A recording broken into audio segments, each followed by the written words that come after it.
नमस्कार मित्रांनो, आज आपली बाहुबली ही कलिंगड रोपे आलेली आहे. त्यानंतर आपण त्यावर एक स्प्रे घेतलेला आहे.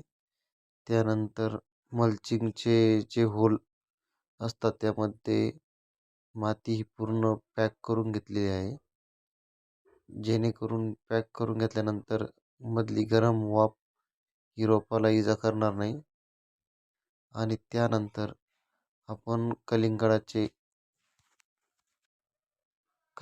8,000 रोपे लावलेले आहे. आणि रोप लावून झाल्यानंतर त्यांना परत एकदा 1 तास पाणी दिलेले आहे. आपली लागवड ही झिगझॅग प्रकारे आहे. 1 एकर 10 गुंठ्यामध्ये आपण 8,000 रोपे बसवलेले आहे.